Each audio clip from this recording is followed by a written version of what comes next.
자, 이번에는 여러분들한테 뭘 설명드릴 거냐면 HTML 클래스 이름을 짓는 방법에 대해서 좀 설명해 드릴게요. 이런 걸 뭐라고 하냐면 CSS 맞나? CSS? 그죠. CSS 클래스 명명법이다라고 보시면 되거든요. 일반적으로 우리가 클래스 이름을 지을 때 뭐 여기다가 뭐 탑바, 그죠? 탑바다라고 이런 식으로 짓잖아요. 뭐 헤더가 있으면 클래스 한 다음에 뭐 탑바다 이런 식으로 이름을 짓는단 말이에요. 뭐 이게 잘못된 건 아닙니다. 잘못된 것도 아니고 그렇다고 이제 그래요. 잘못된 게 아닙니다. 자, 근데 이제 좀 더 정확하게 이름을 짓는 방식이 존재해요. 그게 바로 뭐냐면 뱀 방식이라고 존재합니다. 뱀.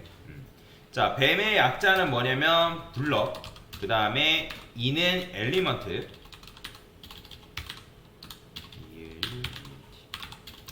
자, 그 다음에 M은 뭐냐면 모디파이어라고 봅니다. 모디파이어. 근데 이제 모디파이어 같은 경우는 여러분들이 쓸 일이 거의 없어요. 자, 블럭, 엘리먼트, 모디파이어 뭐 이런 식으로 이제 사용할 수 있는데, 자, 그러면 우리가 예전에 카카오뱅크를 만들면서 카카오뱅크 윗부분 즉 상단바를 만들면서 이름을 지었잖아요. 그러면 그걸 기반으로 해가지고 HTML 코드를 어떻게 짜는지를 한번 보여드릴게요. 자, 일반적으로 우리가 헤더를 썼죠, 그죠? 헤더를 쓴 다음에 여기다가 탑바라고 이렇게 작성을 했던 거 기억나실 겁니다. 그 다음에 여기다가 자식한테 우리가 컨테이너를 준 다음에 테일인으로 쓴 다음에 MX 오토까지 이런 식으로 부여를 하겠죠, 그죠? 뭐 일단은 그냥 이렇게만 하고 넘어가도록 하겠습니다. 자, 그러면 우리가 이 탑바를 만들고 뭐 컨테이너를 만들고 그 안에 이제 뭘 만들었었냐면 뭐 로고를 집어넣었단 말이에요. 제가 그냥 여기다 그냥 A 탭 해가지고 얘를 그냥 로고라고 쓸게요. 로고. 로고를 이런 식으로 만든단 말이에요. 그러면 생각을 해봅시다. 블록이라는 거는 쉽게 말하면 뭐냐면 얘는 그냥 간단하게 말하면 독립적인 구성 요소예요. 그러니까 독립된 구성 요소라는 건 뭐냐면 뭐랄까 그러니까 말 그대로 독립되어 있다는 거죠. 이 탑바 같은 경우는 어디예요? 이 녀석은 여러분들 어디 떼가지고 다른 데 쓸 수 있나요? 없죠. 탑바는 탑바에 있을 때만 의미가 있는 녀석인 거잖아요. 그죠? 자, 그러면 이제 탑바 말고도 로고는 뭐예요? 자, 이런 걸 어쨌든 블럭이라고 하는데 로고는 뭐예요? 로고가 만약에 탑바의 탑바 안에 있을 때만 그래 이렇게 쓰면 안 되구나. 자, 로고는 마찬가지로 얘가 만약에 재사용성이 있거나 또는 독립된 구성 요소다라고 하면 그냥 일반적으로 그냥 로고라고 쓰는 게 맞아요. 그죠? 자, 로고 같은 경우는 재사용성이 있나요, 여러분들? 있죠. 다른 데서 어디다가 쓸 수도 있는 거잖아요. 그래서 블럭 같은 경우는 독립적인 구성 요소라든지 또는 재사용성이 있는 뭐다? UI라고 보시면 돼요. UI의 기본 단위다라고 생각을 하시면 됩니다. 이게 블럭이에요. 그러면 탑바 같은 경우는 아까도 말씀드렸지만 독립적인 구성 요소죠. 그 다음 로고 같은 경우는 어때요? 얘는 재사용성이 있는 하나의 요소인 거죠. 자, 그러면 엘리먼트는 뭐냐면 얘는 쉽게 말하면 블록의 구성 요소예요. 그러니까 블록 안에 있을 때만 의미를 갖는 녀석이라고 여러분들 생각을 하시면 되거든요. 만약에 이 로고라는 녀석이 탑바 안에 있을 때만 의미가 있다. 그죠? 그러니까 로고를 내가 재사용하지 않고 탑바 안에 있을 때만 해당 로고가 의미가 있다라고 하면 얘를 이름을 어떻게 짓냐면 탑바라고 쓴 다음에 그 다음에 언더바 이렇게 씁니다. 자, 이렇게 쓰게 되면 뭐냐면 이 로고가 탑바에 있을 때만 의미를 갖는 녀석이구나. 그러면 우리가 보통 로고한테 접근할 때 어떻게 접근해요? 뭐 예를 들어 접근한다면 탑바의 자식인 뭐 컨테이너의 자식인 이런 식으로 접근하잖아요. 그죠? 근데 이렇게 접근할 필요가 없어요. 이렇게 접근하는 거는 뱀 방식에 어긋난 방식이에요.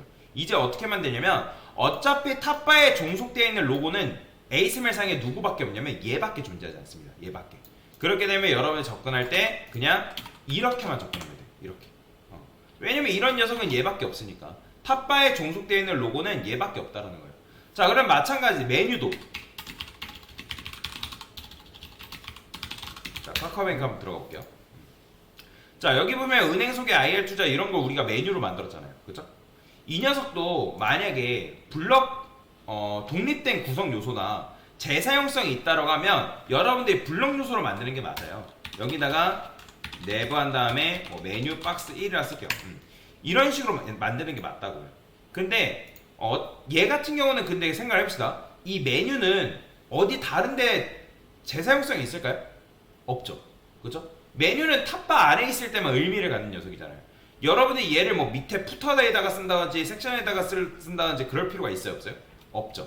그죠? 그럴 수도 없는 거죠. 자, 그래서 그런 경우에는 어떻게 만드는 게 낫다? 탑바에 종속되어 있는 메뉴 박스 1로 만드는 게 맞다. 근데 이 로고 같은 경우는 독립된 구성 요소이기도 하고 나중에 혹시라도 재사용성이 있기 때문에 여러분들이 이렇게만 써줘도 된다는 거예요. 그러면 여기다가 이렇게 썼기 때문에 접근할 때는 어떻게 접근하면 되냐면 얘도 마찬가지로 그냥 이렇게만 접근하면 됩니다. 굳이 뭐 여러분들이 선택자를 써가지고 어렵게 접근할 필요가 없어요. 뭔 말인지 이해되시죠? 그죠? 자, 그래서 블럭은 결국에는 뭐다? 독립된 녀석, 독립적으로 사용할 수 있는, 독립적으로 존재할 수 있는 그런 녀석이다라고 보시면 되고, 블럭 엘리먼트는 하나의 블럭의 구성 요소, 그러니까 블럭에 속해 있을 때만 의미를 갖는 녀석이다라고 생각을 하시면 됩니다. 근데 이 엘리먼트는 이제 이름을 뭐라고 하냐면 얘를 이제 수정자라고 해요. 수정자. 왜냐면 모디파이가 자체가 뭐예요? 수정하다 뭐 그런 의미를 가지고 있잖아요. 그래서 모디파이어가 수정자라는 의미를 가지고 있고 얘는 뭐냐면 요소라는 의미를 가지고 있고 얘는 뭐다? 얘는 그냥 말 그대로 블록이에요. 블록이다. 이게 디스플레이 블록이랑 다른 겁니다, 여러분들. 자, 그래서 얘 같은 경우는 어떤 행동을 의미할 때 사용하는 녀석이거든요. 근데 이거는 여러분들이 쓸 일은 거의 없어요. 안 씁니다. 뭐 예를 들어서 뭐 여기다가 탑바가 뭐 예를 들어 커야 된다 뭐 이런 식으로 뭐 이런 경우에 이제 여러분들 수정자를 쓰는데 이걸 쓸 일은 없어요. 거의 없어요. 대부분은 블록과 엘리먼트를 굉장히 많이 사용하는데 그러면 생각을 해봅시다. 여러분들 블록과 엘리먼트를 쓰면 좋은 점은 뭘까요? 얘를 사용하게 되면 여러분들이 CSS와 ASML 구조를 조금 더 명확하게 유지하는 게 가능합니다. 그 다음에 유지보수하기가 굉장히 쉬워져요. 왜 그러냐면 나중에 여러분들이 CSS를 작성하다 보면 누구의 자식 뭐 이런 식으로 접근해야 되는 경우가 있단 말이에요. 그쵸? 근데 여러분들이 이름을 이렇게 써놓으면 어때요? 굳이 누구의 자식 접근할 필요 없이 어차피 얘는 탑바에 종속되어 있는 메뉴구나라고 하고 그냥 이렇게만 접근하면 끝나기 때문에 물론 그 안에 ULLI 같은 경우는 이런 식으로 접근해줘야겠죠. 그쵸? 근데 내가 큰 단위 이런 식으로 접근할 때는 얘만 딱 집어가지고 검색해서 다시 집어가지고 선택해가지고 우리가 그 녀석한테 디자인을 입힐 수 있기 때문에 그래서 이런 식으로 접근한다는 거예요. 그래서 이게 바로 뭐다? CSS 클래스 명문권인데 뱀이라고 합니다. 자, 뱀 같은 경우는 공식 문서가 있어요, 실제. 자, 보시면 요거 밑에 있죠? 요거 BEM이라 해서 블록 엘리먼트 모디파이어라는 게 있습니다. 그러면 어떻게 쓰는지 네이밍 방법이에요. 그리고 참고로 이거를 여러분 무조건 필수로 써야 된다는 건 아닙니다. 회사마다 또 달라요. 회사에서 이 뱀 명목법을 쓰는 것도 있고 안 쓰는 것도 있는데 근데 나중에 여러분들 포트폴리오 같은 경우는 뱀 방식을 쓰게 되면 굉장히 편하게 관리하는 게 가능합니다. 자, 그러면 여기 블록과 엘리먼트가 있죠. 그러면 여기 이제 이런 식으로 쓴다고 나와요. HTML, 뭐 CSS, 엘리먼트 같은 경우는 어떻게 쓴다? 뭐 이런 식으로 쓰는데 자, 좋은 방법과 좋지 못한 방법에 대해서 나오죠. 지금 좋지 못하다고 얘기한 거는 여러분들이 지금 이게 블록 엘리먼트라는 게 있는데 얘가 어차피 블록 안에 종속되어 있는 녀석이다 말이에요. 그러면 굳이 블록의 후손이 이 녀석을 선택한다라고 접근할 필요가 없는 거예요. 왜? 이런 녀석은 누구밖에 없기 때문에 ASML상에 얘밖에 존재하지 않는 거예요. 그렇기 때문에 우리가 CSS로 접근할 때는 요렇게 굿이라고 적어줄 요 방법대로만 써주면 된다는 거예요. 마찬가지죠. 이렇게 쓸 필요가 없다라는 거예요.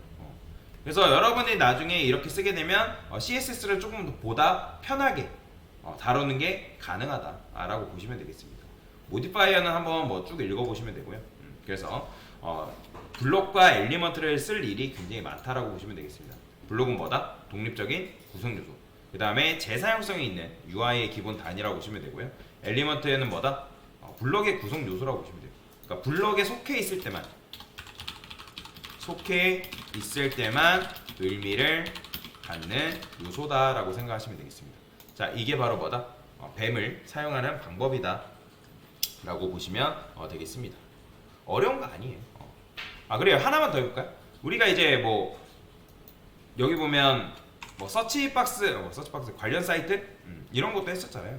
그러니까 얘 같은 경우도 마찬가지로 이 안에 있을 때만 의미를 갖는 녀석이잖아요. 그럼 그런 경우에는 어떻게 쓴다? 얘도 마찬가지로 탑바에 이런 식으로 쓰는 게 맞는 거죠. 이렇게. 그래서 이런 식으로 쓰게 되면 여러분들이 조금 더 편하게 선택자를 이용해서 내가 해당 요소에 접근하는 게 편해진다라고 보시면 되겠습니다. 근데 내가 어떤 생각에 의해서 얘네들을 그냥 블록으로 관리하면 될 것 같아. 그러면 그냥 뭐만 하면 돼요? 그냥 이거 빼면 돼요. 요거 빼서 사용하면 됩니다. 그냥 이렇게 지워서 사용해도 크게 문제가 되지 않는다. 자, 이게 바로 뭐다? 뱀을 사용하는 방법이다 라고 보시면 되겠습니다.